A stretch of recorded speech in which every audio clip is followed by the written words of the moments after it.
할렐루야, 반갑습니다. 이 시간 함께 찬양으로 주님 앞에 나아가는 시간을 갖도록 하겠습니다. 함께 부르실 찬양은 시선, 함께 찬양하겠습니다.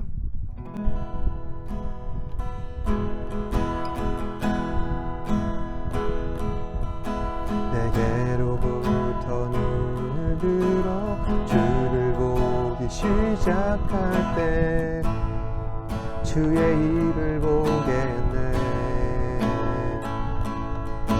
내 작은 마음 돌이키사 하늘에 구게 하네. 주님을 볼 때 모든 시선을 주님께 드리고 살아계신 하나님을 느낄 때 내 삶은 주의 역사가 되고 하나님이 일하기 시작하네. 성령이 날 변화시켜 모든 것 사라질 때 주의 일을 보겠네. 황폐한 땅은 가운데서 주님만 알게 되니 주님을 볼 때 모든 시선을 주님께 드리고 전능하신 하나님을 느낄 때 세상은 주의 나라가 되고 하나님이 일하기 시작하네. 모든 시선을 주님께 드리고 전능하신 하나님을 느낄 때 세상은 주의 나라가 되고 하나님이 일하기 시작하네.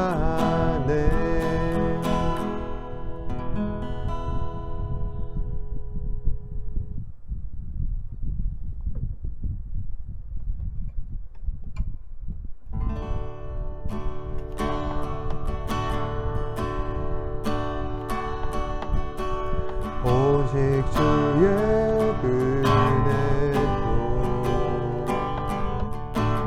지금 여기 서 있네. 한없는 경배 한없는 찬양 내 영혼 예배드리네.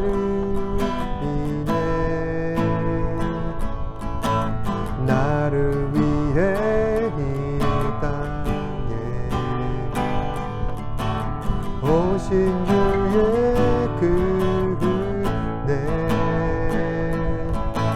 십자가 고통 이기신 주님 그 은혜 어찌 주리. 주네 날 채우시네. 주네 보게 하시네. 살아가는 동안 은혜로만 살리 십자가 은혜로 오직 주의 은혜로 지금 여기 서 있네.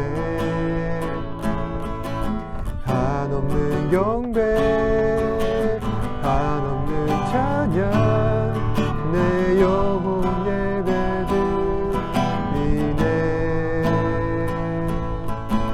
나를 위해 이 땅에 오신 주의 그 은혜 십자가 고통 이기신 주님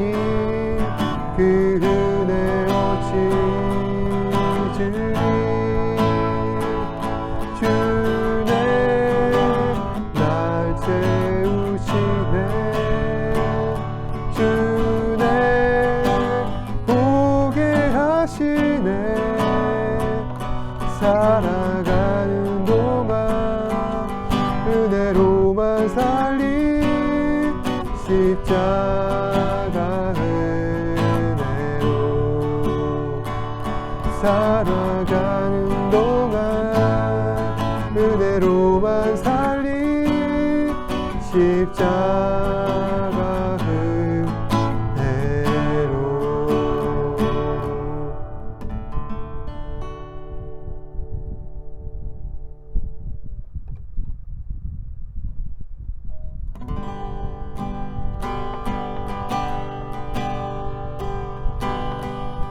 다 표현 못해도 다 표현하리라. 다 고백 못해도 나 고백하리라. 다 할 수 없어도 나 알아가리라. 다 닮지 못해도 나 닮아가리라. 다 표현 못해도 나 표현하리라. 다 고백 못해도 나 고백하리라. 다 알 수 없어도 나 알아가리라. 다 닮지 못해도 나 닮아가리라. 그 사랑 얼마나 아름다운지, 그 사랑 얼마나 날 부욕해 하는지, 그 사랑 얼마나 크고 놀라운지를, 그 사랑 얼마나 나를 감격하게 하는지, 그 사랑 얼마나 아름다운지, 그 사랑 얼마나 날 부욕해 하는지, 그 사랑 얼마나 크고 놀라운지를, 그 사랑 얼마나 나를 감격하게 하는지.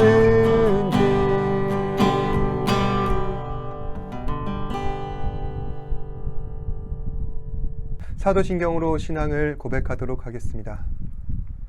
전능하사 천지를 만드신 하나님 아버지를 내가 믿사오며 그 외아들 우리 주 예수 그리스도를 믿사오니 이는 성령으로 잉태하사 동정녀 마리아에게 낳으시고 본디오 빌라도에게 고난을 받으사 십자가에 못 박혀 죽으시고 장사한 지 사흘 만에 죽은 자 가운데서 다시 살아나시며 하늘에 오르사 전능하신 하나님 우편에 앉아 계시다가 저희로서 산자와 죽은 자를 심판하러 오시리라. 성령을 믿사오며 거룩한 공예와 성도가 설교통하는 것과 죄를 사하여 주시는 것과 몸이 다시 사는 것과 영원히 산 것을 믿사옵나이다. 아멘. 이 시간 예배를 위해서 제가 기도하겠습니다. 고맙고 사랑이 많으신 주님, 오늘도 예배 자리에 나와 주님을 찬양하며 경배하게 하여 주시니 감사합니다. 주님, 오늘 주님 앞에 나와왔사오니 우리의 신령과 진정을 다하여 예배하게 하시고 또 하나님의 기쁘시게 하는 주일이 되게 하여 주시옵소서. 지난 한 주간의 삶을 돌이켜봅니다. 너무나도 연약하고 부족한 것이 많아 때로는 주님을 실망케 한 적도 많았지만 아버지 하나님, 주께서 이렇게 주의 귀한 자리에 나오게 하여 주셨으니 아버지 하나님 기쁨으로 맞아주시고 또한 예수 그리스도의 보혈로 우리를 정결케 하여 주사 예배자에 합당한 사람으로서 우리가 설 수 있도록 성령님 인도하여 주시옵소서. 아버지 하나님, 우리의 삶을 놓고 기도합니다. 이제 기말고사가 이제 얼마 남지 않았습니다. 아버지 하나님, 이 기말고사 기간 동안 주님, 우리가 애쓰고 수고한 것들 잘 풀어놓을 수 있도록 성령 인도하여 주시옵고 지혜도 허락하여 주시옵고 능력도 허락하여 주셔서 지치지 않고 곤비치 않도록 한 사람 한 사람 붙잡아 주시옵소서. 그리하여서 아버지 하나님, 우리가 시험을 치고 공부를 할 때마다 이것이 우리의 영광과 또 단지 성적을 높이기 위해서 그런 것이 아니라 주께서 기뻐하시는 하나님 자녀로서의 삶을 우리가 온전히 성실하게 살아갈 수 있도록 그 모습이 나타날 수 있도록 성령님 인도하여 주시옵소서. 아버지 하나님, 영육간에 강건케 하여 주시옵소서. 우리의 마음과 몸을 주께서 주장하여 주시옵소서. 아버지 하나님, 우리는 너무나도 연약하여서 때로는 죄와 유혹에 넘어질 때가 많습니다. 그렇지만 주께서 우리를 사랑하시고 또 주님께서 우리와 함께 하시니 그 사실을 늘 유념하며 아버지 하나님께서 기쁘시게 하는 삶이 무엇인지 가장 우선적으로 생각해 나아갈 수 있는 우리 친구들 되게 하여 주시옵소서. 이 시간 주님의 귀한 말씀을 듣습니다. 말씀을 들을 때 아버지 하나님 아멘으로 화답하게 하시고 또 우리의 삶이 정말로 삶의 귀한 예배자로서 살아갈 수 있도록 한 사람 한 사람 붙잡아 주시옵소서. 그리고 말씀을 들을 때 주님 우리의 삶이 변화받도록 성령님 인도하여 주시옵소서. 모든 것을 감사드리며 살아계신 예수님 이름으로 기도드립니다. 아멘.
최근에는 안 하지만은 저는 옛날에 친구들이랑 오락실을 좀 자주 갔습니다. 이제 초등학교, 중학교 때까지는 제 친구들이랑 어울리기 위해서 그렇게 했던 것이고요. 또 고등학생이 되어서 PC방에 갔습니다. 오늘날 세상에는 여러 가지 즐길거리가 넘치다 보니 오락실은 이미 옛날에 사라진 지 오래되었고 또 PC방도 가는 사람만 가고 있는 것 같습니다. 대신 우리 가운데서 너무나도 즐길 것이 많기 때문에 다양하게 이제 우리가 즐기는 것이죠. 그래도 저는 옛 기억을 떠올려 보면은 오락실에서 이제 친구들이랑 게임을 할 때 하나의 게임을 끝까지 가본 적이 없습니다. 우선 저는 게임에 소질이 없고요. 그러다 보니 저는 게임 잘하는 친구들이 굉장히 부러웠습니다. 선망의 대상이었죠. 그래서 항상 그 게임을 잘하는 친구 옆에 가가지고 어디까지 가는지 구경하는 쪽이었습니다. 그래서 그 친구들은 이제 캐릭터를 골라 각 스테이지의 빌런들을 처치하고 마지막에는 이제 끝판왕을 만나는 것이죠. 그래서 그를 죽여야 게임이 끝나게 되는 것입니다. 당시 우리 동네에서는 원코인이라 해서 동전 하나 넣고 끝판왕까지 깨버린 사람들을 정말 그 게임의 고수로 인정했습니다. 그것이 게임 잘하는 친구의 하나의 영광인 셈이죠. 게임에서는 아무리 우리가 크고 작은 빌런들을 격파한다고 해도 인정받지 않습니다. 끝판왕을 이겨야 게임 끝인 것입니다. 우리의 삶도 이와 비슷하지 않나 생각을 합니다. 세상을 살다 보면 우리를 유혹하는 것들이 너무나도 많은데 그것은 어찌 보면은 내 삶 가운데 크고 작은 빌런이지 않습니까? 내가 하고 싶은 거 다 하고 입고 싶은 거 다 입고 즐기고 싶은 거 다 즐기고 그렇게 살다 보면 우리는 결국 인내심이 부족한 사람이 되는 겁니다. 작은 유혹에도 흔들리는 사람, 중심이 없고 그 속에 심지가 얕은 사람이 되는 것이죠. 특히 우리는 그렇게 인내심이 바닥이 날 때 하나님 자녀로서 진정한 믿음 있는 삶을 살지 못하게 되는 것입니다. 그래서 우리는 우리를 유혹하는 이러한 빌런들을 볼 때마다 하나씩 참고 인내하고 이겨나가야 할 것이며 결국 인생의 끝판왕이라 할 수 있는 죄의 문제와도 싸워 이겨야 하는 저와 여러분들이 되어야 한다는 것입니다. 그래서 오늘 말씀은 앞으로 우리가 세상을 살아갈 때 무엇을 붙들며 살아가는 것이 진짜 우리의 삶을 만족해야 하는 것이며, 또 우리의 인생 가운데 여러 가지 우리를 유혹하는 빌런들을 우리가 이겨내고 그 끝판왕이 죄의 문제까지도 이겨낼 수 있는 힘이 되는 것인가, 그것들을 살펴보고 있습니다. 먼저 오늘 말씀을 보시면은요, 제가 좀 요약 정리를 좀 해드리겠습니다. 예수님께서는 우리를 위해서 고난 당하셨습니다. 그 십자가 처형이라는 무시무시하고 잔인한 형틀에 못 박혀서 처참하게 돌아가셨죠. 그런데 우리를 위해서 예수님께서 돌아가신, 고난당하신 이유는 무엇 때문입니까?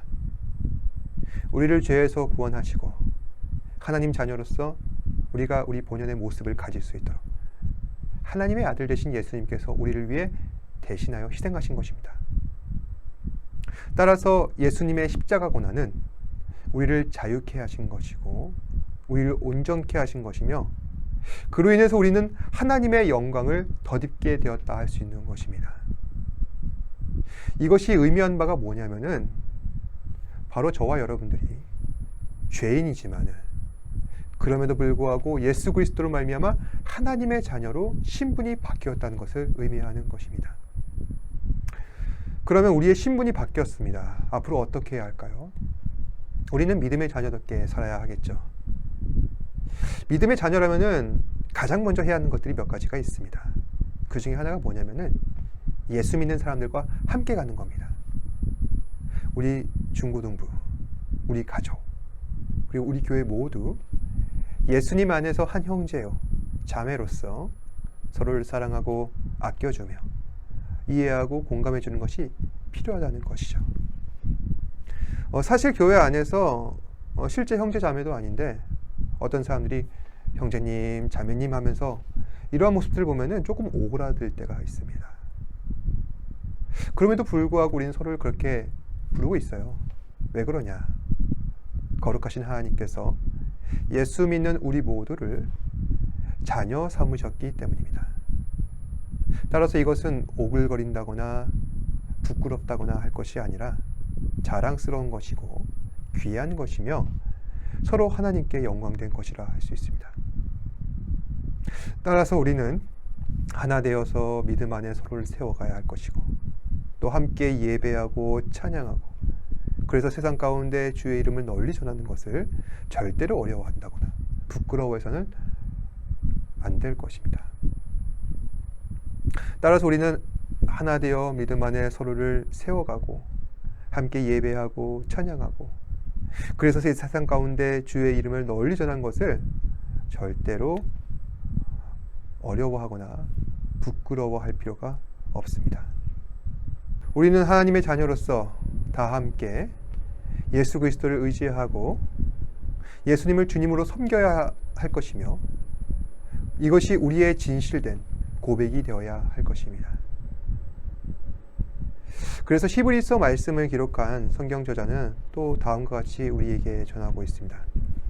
3장 1절 말씀인데요, 제가 읽어드리도록 하겠습니다.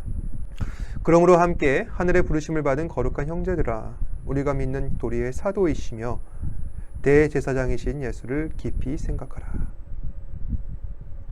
이 말씀은 당시 히브리서 저자가 기독교로 개종한 유대인들에게 전하는 핵심 메시지인데요, 원래 유대인들은 그들의 토착 종교 유대교 신자였습니다. 유대교란 하나님을 믿지만 예수님을 믿지 않는 종교인 것이죠. 따라서 아무리 기독교로 개종한 유대교 신자라 할지라도 그들 안에서는 적응이 안 되는 겁니다. 유대교 신자들이 기독교로 개종하면서 생기는 문제점 첫 번째는 무엇입니까? 바로 할례의 문제였습니다. 여러분, 할례가 무엇인지 아시나요? 할례란 유대인 남성 가운데 생후 8개월이 지난 아이가 자신이 하나님의 약속된 백성이라는 증거를 남기기 위해 남성 성기의 포피를 잘라내는 외과 수술적인 의식을 말하는 겁니다. 당시에는 마취약도 없었고 또 수술할 수 있는 그런 의학도 발달하지 않았으니 굉장히 고통스러운 예식이었죠. 그런데 당시 기독교를 개종한 유대인들이 집착하는 것이 바로 이 할례였다는 것입니다. 그러니까 이 사람들이 주장하는 건 이런 것이죠. 우리는 딴 거 원하지 않는다. 외국인이지만은 예수 믿는 거 쿨하게 인정해 준다. 하지만 너희 외국인들이 할례 받지 못하고 우리와 함께 예배 드린다는 거 그건 인정 못한다. 외국인들의 할례를 받고 함께 예배 드린다면 난 그거 인정해 주겠다. 그런데 여러분 생각해 보십시오. 사실 예수 믿는데 이 할례 하는 거 과연 필요할까? 해도 좋고 안 해도 좋다는 것입니다. 왜냐하면 할례란 그 사람이 하나님의 약속된 백성이라는 것을 나타내는 징표일 뿐이고, 그래서 하나님께서는 그것보다 더 나은 징표를 우리에게 나타내셨는데 그 징표가 바로 예수 그리스도이죠. 따라서 예수님이 믿는 사람들은 이미 그 안에 징표가 있기 때문에 할례 받아도 상관없고 할례 안 받아도 상관없습니다. 다만 하나님의 구별된 백성으로서 우리는 각자 새롭게 되어야겠다, 거듭나야겠다, 이러한 다짐을 우리의 믿음으로, 신앙으로 고백해야 한다는 것입니다. 두 번째, 유대인들이 개종하면서 생기는 문제가 있습니다. 바로 음식 문제입니다. 지금도 이슬람 교도들 보면은 이제 돼지고기 안 먹는데 이 사람들은 왜 맛있는 돼지고기를 안 먹는 것일까? 왜냐하면 돼지고기는 이슬람 교도들이 따르는 꾸란이라는 이 그들의 경전 가운데 금지된 음식이 바로 이 돼지고기였기 때문입니다. 또 힌두 교도들 보시면은 이 사람은 쇠고기 안 먹습니다. 왜 쇠고기 안 먹을까? 맛있는데. 왜냐하면 힌두 교도는 소를 신성시 여기기 때문입니다. 참 이상하지 않습니까? 자신들이 믿는 신이 참 위대하다면은 사람의 먹는 문제점은 어떻게든 가능한 거 아닌가요? 결국 음식은 임의적으로 인간이 구별한 것일 뿐이며 그것을 따르고 안 따르고는 각자 판단의 몫이라는 겁니다. 그럼 우리의 얘기로 돌아와서 유대인들의 율법에 따르면은 코셔라고 하는 엄격한 음식 규례가 있습니다. 그래서 율법에는 먹어도 되는 음식, 먹으면 안 되는 음식들이 있다는 것입니다. 왜 이 음식 규례를 규정한 것일까? 하나님께서는 음식을 통해서 몸이 부정해지는 것을 원치 않으신 것입니다. 그것을 방지하신 것이죠. 따라서 우리의 영혼과 육신이 온전하고 하나님 앞에서 거룩하게 되기를 바라는 것이 바로 이 음식 규례의 본질입니다. 하나님께서 음식을 가이라한 것은 우리 스스로 정결한 삶을 살아가라, 이거를 원하셔서입니다. 그렇다면 우리가 따라야 할 율법의 원칙은 하나입니다. 오직 주 안에서 거룩하게 살아가는 것. 그런데 유대인들은 음식에만 목을 매달았지 삶을 거룩해 하는 것과 하나님을 경외하는 삶은 놓쳐버리고 있습니다. 결국 우리에게 중요한 것은 무엇일까요? 예수 그리스도에게 붙들려서 하나님을 경외하는 삶을 살아가야 한다. 오늘 말씀의 히브리서 기자는 그리스도라는 이 본질을 놓치고 엉뚱한 것을 따르고 있는 유대인들에게 다음과 같이 전하는 겁니다. 3장 1절 말씀. 거룩한 형제들아, 우리의 믿는 도리이시며 대제사장이신 예수님을 깊이 생각하라. 그러니까 너희가 정말 거룩해지기를 원한다면, 거룩하다면 너희는 율법에 매이는 것보다 도리어 우리의 사도 되시고 또 대제사장이신 예수님을 깊이 생각해야 한다. 당시 유대인들이 가장 존경하는 인물 넘버원은 누구였을까요? 바로 모세였습니다. 모세는 출애굽 영웅이며 광야 40년 여정 가운데 하나님의 능력과 구원의 기적을 보였기 때문에 어느 누구도 모세보다 우월한 존재는 없었습니다. 또 하나님 말씀을 백성들에게 잘 전파하였고 그에게 주어진 귀한 사명들을 잘 성실하게 수행하였습니다. 다시 말해서 본업 존잘입니다. 뿐만 아니죠. 이스라엘 백성들, 그들이 가진 그 모든 죄를 짊어지고 하나님 앞에 나아가 그들의 죄를 사해 주실 것을 간절히 기도하였던 정말로 인성이 된 중보자였습니다. 그러한 모세보다 더 뛰어난 예수 그리스도를 우리는 따라야 한다. 그리고 살아계신 하나님의 위대하심을 기억해야 한다. 모세를 중심으로 한 여호와 신앙의 뿌리를 가진 그 개종한 유대교 그리스도인들에게 히브리서 저자는 모세와 예수 그리스도의 공통점과 차이점을 분명하게 가르치면서 모세보다 더 우월하신, 율법의 그 할례와 음식 규정보다 더 우월하신 예수 그리스도를 깊이 생각할 것을 요청하고 있습니다. 그러면은 모세와 예수 그리스도의 공통점은 무엇인가? 2절 말씀입니다. 그는 자기를 세우신 이에게 신실하시기를 모세가 하나님의 온 집에서 한 것 같이 하셨느니라. 먼저 모세는 자기 자신을 부르신 하나님에 대해 신실한 삶을 살아갔습니다. 모세는 이스라엘 지도자로서 하나님께서 맡기신 사명들을 온전히 수행하였고 또 이스라엘을 하나님께로 인도하는 그러한 일에 합당한 삶을 살아왔던 것입니다. 예수님 역시 모세가 하나님의 집에서 그러하였듯 그렇게 신실한 삶을 부르신 사명 따라 살아가셨습니다. 결국 모세와 예수 그리스도는 모두 하나님께서 부르실 때 신실하게 살아가셨습니다. 반면 예수님과 모세의 차이점도 분명히 존재합니다. 3절에서 6절 말씀인데요. 제가 읽어드리도록 하겠습니다. 그는 모세보다 더욱 영광을 받을 만한 것이 마치 집을 지은 자가 그 집보다 더욱 존귀함 같으니라. 집마다 지은 이가 있으니 만물을 지으신 이는 하나님이시니라. 또한 모세는 장래에 말할 것을 증언하기 위하여 하나님의 온 집에서 종으로서 신실하였고 그리스도는 하나님의 집을 맡은 아들로서 그와 같이 하셨으니 우리가 소망의 확신과 자랑을 끝까지 굳게 잡고 있으면 우리는 그의 집이라. 오늘 말씀해 보시면 히브리서 저자는 예수님에 대해서 모세보다 더 우월하신 분으로 묘사하고 있습니다. 모세는 사역자였고 그는 단지 하나님의 집을 섬기는 종으로 신실한 삶을 살았습니다. 반면에 예수님께서는 어떤 분이십니까? 하나님의 아들 되시죠. 따라서 온 우주 만물을 창조하신 창조주가 되시는 분이기도 합니다.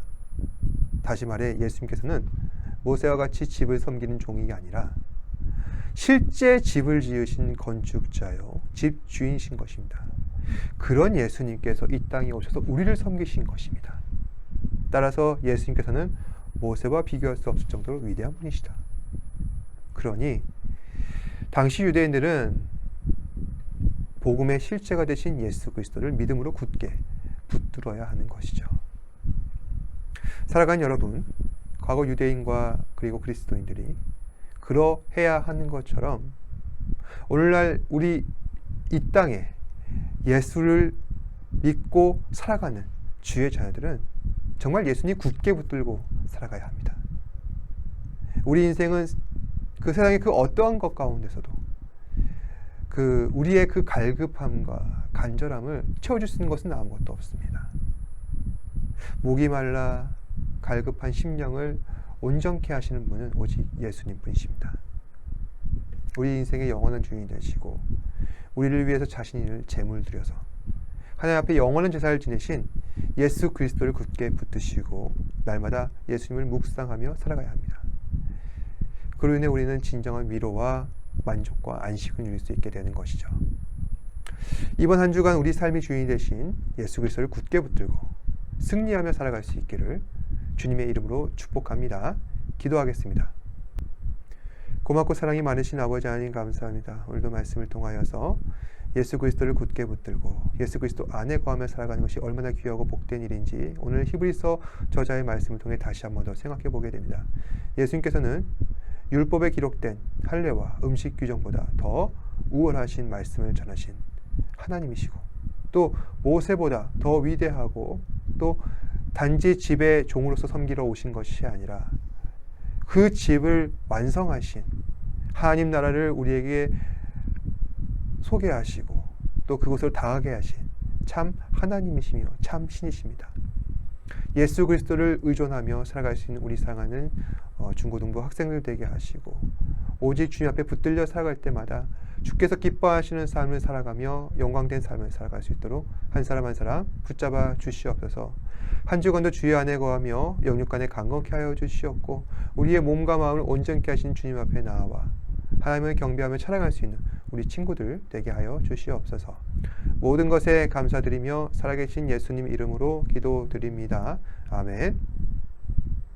하늘에 계신 우리 아버지여 이름이 거룩히 여김을 받으시오며 나라가 임하시오며 뜻이 하늘에서 이루어진 것 같이 땅에서도 이루어지이다.